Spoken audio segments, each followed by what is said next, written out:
Bonjour à tous et bienvenue dans Virage Digital. Je vous rappelle que cette émission est en direct et que vous pouvez ainsi poser toutes vos questions à nos invités durant la demi-heure d'émission qui va suivre. Vous pouvez également tweeter avec le hashtag Virage Digital. Dans quelques instants, Frédéric Souplet, directeur général adjoint du Stade de France, et Vincent Bonnet, directeur marketing et développement du Stade Toulousain, nous expliqueront comment les stades se mettent au numérique. Bonjour messieurs. Bonjour. Guillaume Gibon viendra ensuite nous présenter Fosbury, une plateforme de crowdfunding de projets sportifs. Et enfin, Thomas Blard nous rejoindra pour le clin d'œil de la semaine. Mais tout de suite, place à l'info numérique de la semaine avec la revue de presse.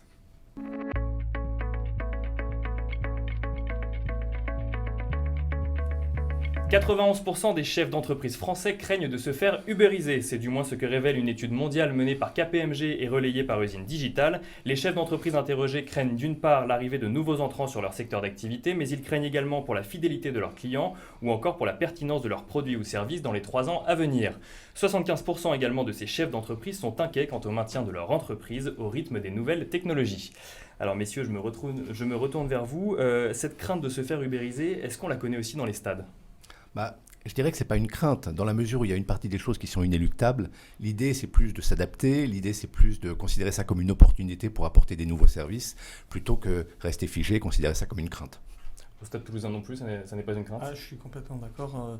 L'idée dans ce genre de situation, c'est de s'adapter et de pouvoir rebondir avec les nouveaux moyens technologiques et de les mettre à profit pour faire partager des expériences, notamment auprès de nos fans ou autres. Alors deuxième info de cette semaine, les médias belges ont répondu à la menace terroriste par des lolcats. Dimanche dernier, la police belge a mené plusieurs opérations antiterroristes et a demandé aux médias mais aussi aux internautes de ne pas relayer ces opérations sur les réseaux sociaux. Ces derniers sont allés plus loin et ont entrepris de noyer les réseaux sociaux et hashtags associés aux opérations de police, de photos de chats comme celles que vous pouvez voir à l'écran.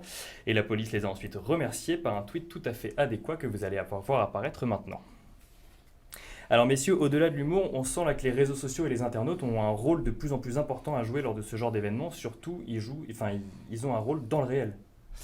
Oui, en effet. Alors c'est valable dans la vie du quotidien, dans des événements que, malheureusement qu'on a vécu ces derniers temps, mais c'est aussi vrai dans le sport. Aujourd'hui, pour nous, ne pas avoir une communauté sur les réseaux sociaux, ne pas l'entretenir, ce serait une grave erreur. Et pour nous, ils sont aujourd'hui fans à part entière et acteurs de nos messages. Acteur de nos messages, Frédéric, vous partagez cette vision ? Ah oui, bien sûr, le Stade de France est présent depuis longtemps sur les réseaux sociaux.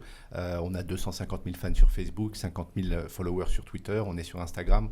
Mais au-delà de tout ça, moi, ce que je retiens, c'est l'humour. On est dans une période où on a besoin d'humour. Je trouve ça extraordinaire que les réseaux sociaux servent aussi à ça. Et enfin, dernière info de cette semaine, vendredi 27 novembre sera consacré au site de vente en ligne. Initialement baptisé Black Friday, cette opération commerciale à l'origine américaine se développe en France depuis plusieurs années. Durant toute la journée, les sites de vente en ligne font bénéficier de réductions à leurs clients pour lancer la période d'achat des fêtes de fin d'année. Alors, le Black Friday, est-ce que c'est aussi quelque chose auquel les stades prennent part, messieurs ? Nous, pas encore. On y viendra peut-être un jour, mais on n'est pas encore assez puissant pour se dire qu'on va faire des Black Friday. On a des gammes de produits intéressantes.